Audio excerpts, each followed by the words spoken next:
Hello again and welcome to Pearl Magazine. Hong Kong recently hosted its first in-person jewelry show with no travel restrictions in 3 years. The fair attracted 60,000 buyers from 130 countries and regions, proving demand for the Hong Kong show is still strong. I dropped by the fair to find out if the industry expects a rebound.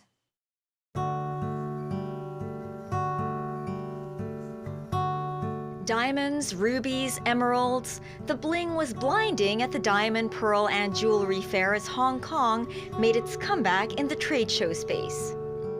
In 6 to 7 weeks' time, we turn an exhibition of 450 exhibitors to an exhibition of 2,600. It's beyond our best expectation. Not only about business, it's about seeing happy faces again after 3 years. I have so many buyers, sellers, exhibitors in the last 3 days, and overwhelmingly they are so happy to be back in Hong Kong.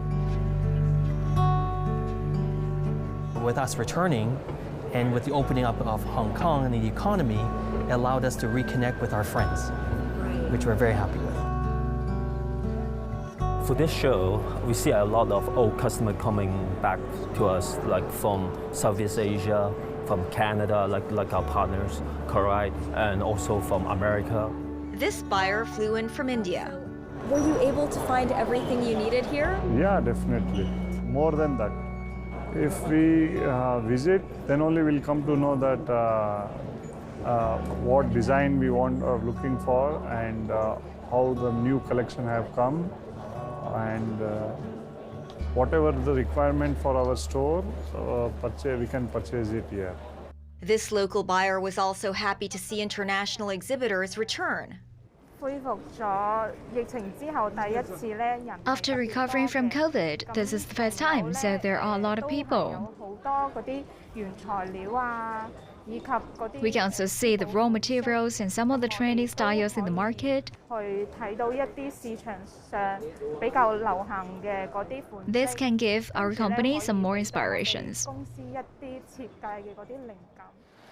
Previously, the two shows were housed at both the Hong Kong Convention Center and the Asia World Expo, but this time both were under one roof.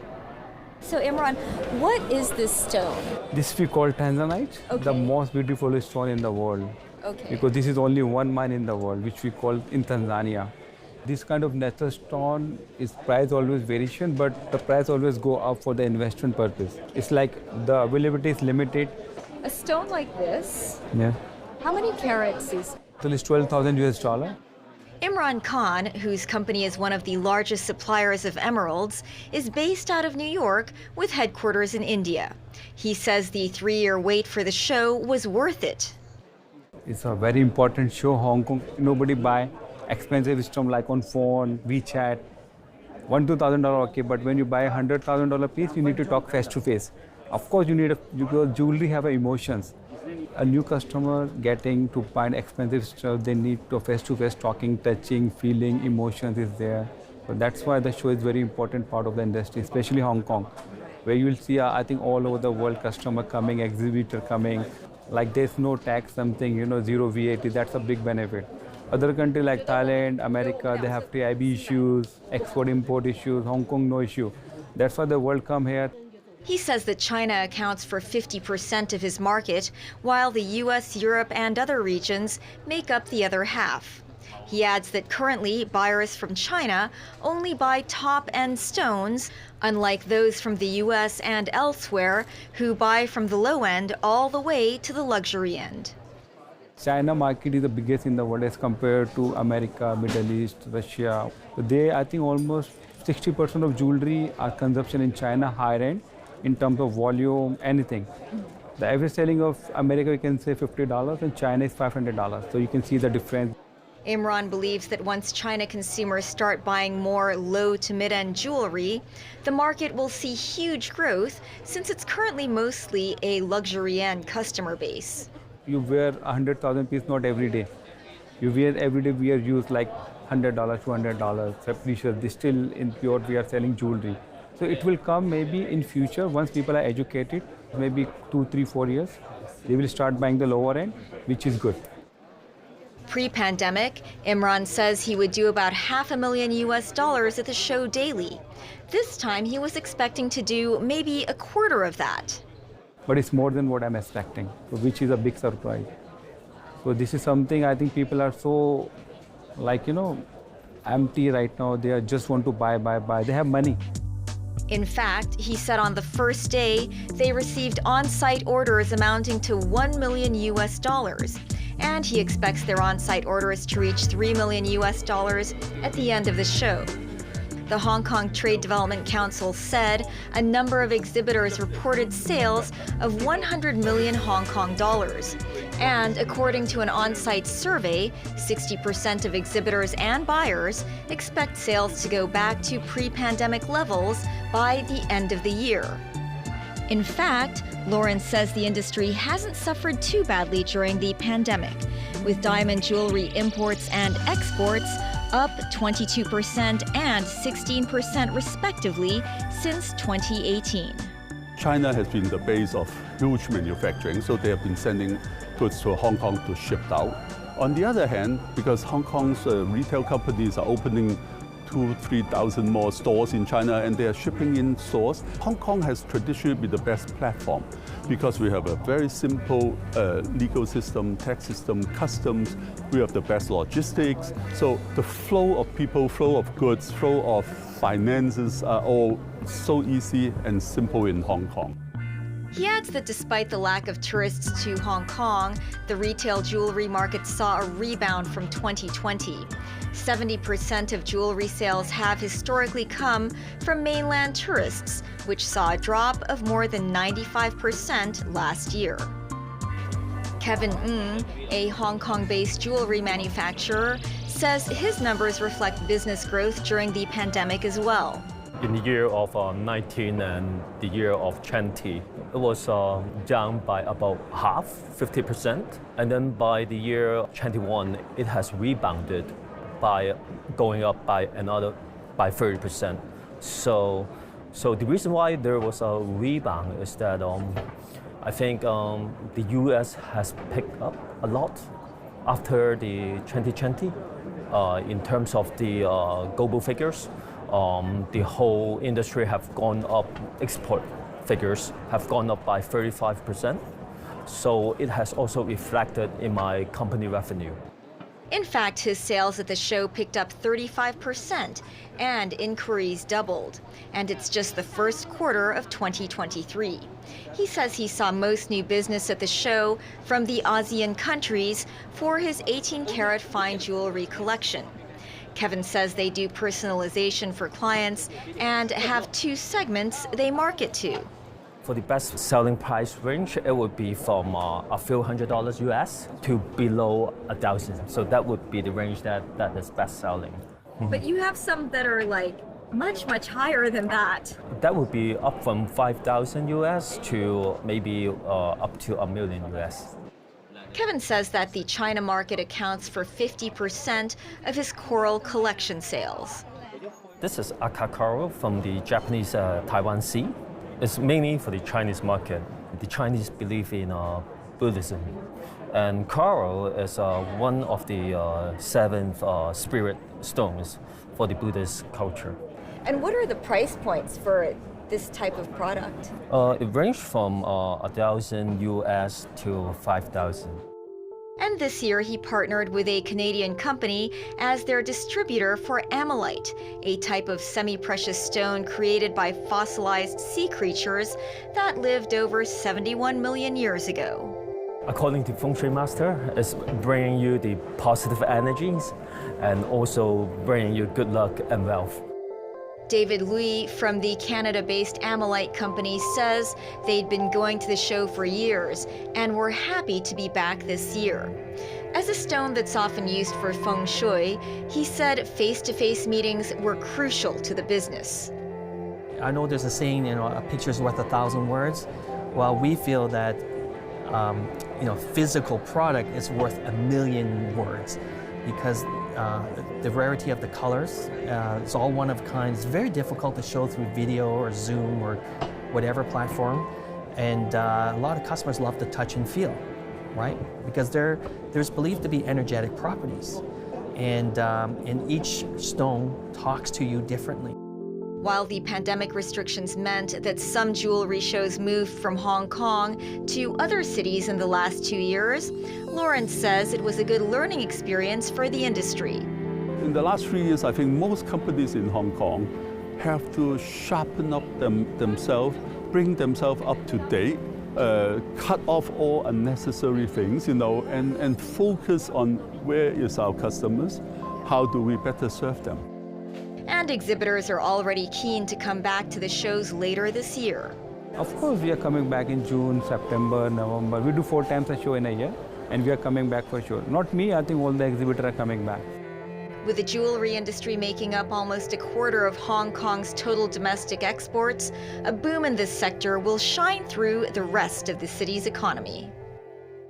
After the break, a taste of Hong Kong in the Greater Bay Area. Stay with us.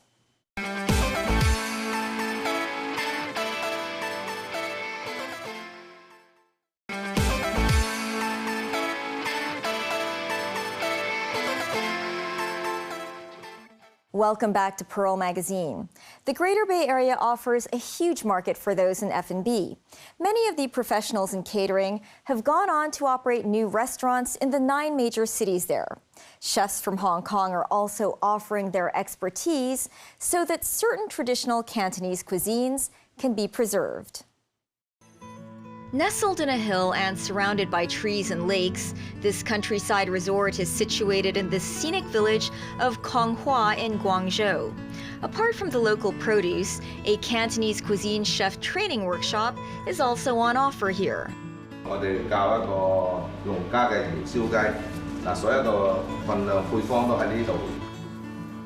Hoping to improve her culinary skills, Konghua villager Lin Saixia joined the workshop to learn authentic Cantonese cuisine. 因為第一咧，想提高一下自己嘅技能。 Firstly, I want to improve my cooking skills. Many master chefs will teach you how to cook and present a perfect dish for customers. Before this, I was only able to make some simple dishes. For example, steam or braise. In the class, the master chef will teach you what kinds of food you should eat for each season. Then, he will tell you how to choose the ingredients. The master chef here come from 5-star hotels. They offer their experience and cooking skills. It is very difficult to find these kinds of master chefs. Victor Fan has over 30 years' work experience in the hotel, food, and beverage industry. He's also responsible for the Cantonese cuisine chef training workshop. The Cantonese Cuisine Project. Why do we organize this Cantonese Cuisine Master Chef training course? There are 8 famous Cantonese dishes which has a very long history. This workshop has been running for 1 year. It doesn't have courses every month. Fan will choose to start a course when the ingredients are in season. This delicacy course is theme-based. For example, this time our theme is Chong Kwa snack. I will make this today. I will teach them to make 3 poultry dishes, including chicken and pigeon. Each course has a different theme based on our authentic Chong Kwa cuisine. 扎根於我哋將從化咧，將每一個食材點樣演繹得更好。 Today, he taught clay-baked chicken and baked pigeon with a rice cooker. 呢個窯雞就係將每一個香口嘅方向去提升佢哋。 This is a clay-baked chicken. We would enhance the aroma of the dish. 粵菜裏邊其實就係 With the local fresh produce. An old dish is transformed into a new dish. Same ingredients, new taste. The rice cooker baked pigeons actually originated from home-cooked food. 果味咧能夠帶到餐桌上邊，因為流轉嘅餐桌。 This can be served in the restaurant. The aroma, the temperature, the taste, the juice of pigeons are kept in the rice cooker. When you open the lid, the aroma comes out. 所有魚 Actually, the soul of the Cantonese cuisine is in the temperature. The heat can cover up the faults. Usually, poultry dishes are those roast pigeon, white-cut chicken, steamed chicken. But we have clay-baked chicken, which has an unique aroma. The taste and the way of eating is also different. For the rice cooker baked pigeon, the aroma and the taste of pigeon are all being kept. As Lynn is a villager, it is an easy task for her to catch a chicken. So she learned to cook Cantonese cuisine and also opened her own restaurant. After learning to cook well, I specialize in making the clay-baked chicken. I sell over 100 chickens a day. At least, I acquire a skill to improve my living standards. For example, I needed a job, but now I don't need to go to work. I can open a specialty restaurant. Then my status will be raised, and income will also be increased significantly. Fan says making Cantonese cuisine requires more than just skill. He says understanding the relationship between seasons and ingredients is also important. Actually, there are plenty of produce and ingredients in Chonghua. First, olive. There are many 100-year-old olive trees. We can preserve the olive. Apart from that, we also hairy figs, lutein chang's massive leaf mustard, selenium-rich pigeon eggs, etc. We have plenty of this produced locally. Free-range chickens and pigs are also of top quality. But how to bring them to the city? We need quality ingredients, cooking skills, and good presentation. Then a chef needs to have a breakthrough in this area.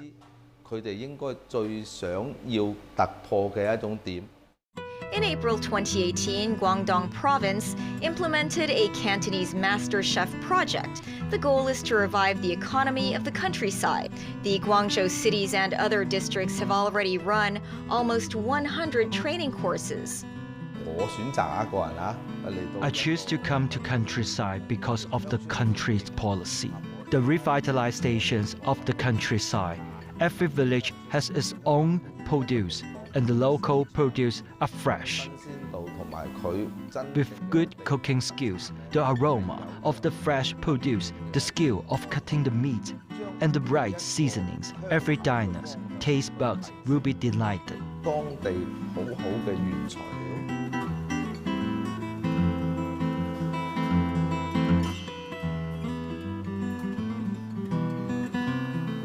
Stir-fried beef with rice noodle is the most basic Cantonese cuisine. This dish is actually a test of cooking skill. Is it good? Are customers happy with it? These lie on the skill. If the fragrance of soy sauce can be smelled 3 feet away from a table, that means the heat of the wok brought out the flavor of food. How to ensure customers finish the noodle with no grease left on the plate? It is to do with skill. The temperature, how to control the temperature, the speed, and the quality of soy sauce. It is a classic Cantonese dish. It is a must item for the old and the young, high street and side street, high-end hotel, daipaidong and restaurant. Xu is an executive chef of a Chinese restaurant in a 5-star hotel in Guangzhou. He has been in the catering industry for 35 years. Being a Cantonese, I highly recommend our Cantonese cuisine. The taste, the ingredients, the cooking skill, it is an art. In the last 2 years, Xu took part in the renaissance of the lost delicacy.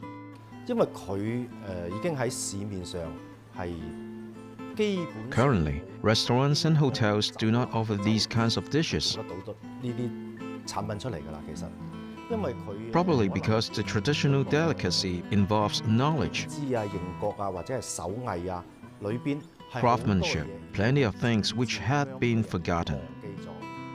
Southern China's stuffed chicken is the most sumptuous. As one of 4 famous Cantonese cuisines, the dish actually has no chicken.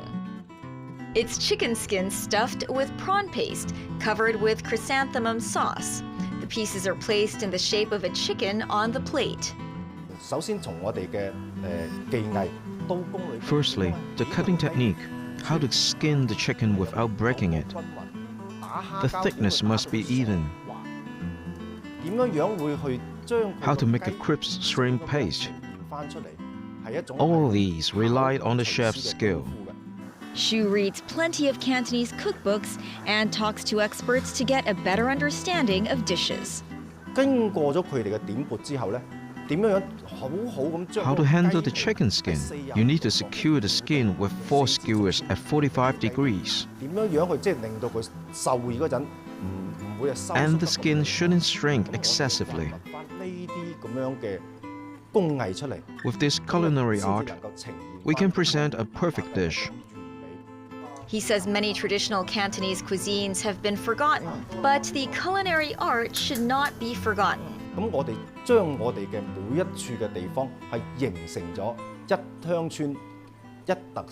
Our goal is that each village develop its own specialty dish.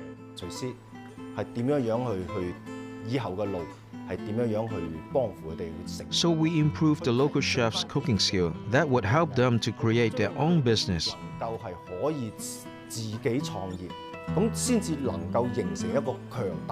Then we can promote the Cantonese cuisine outside the GBA to the whole world.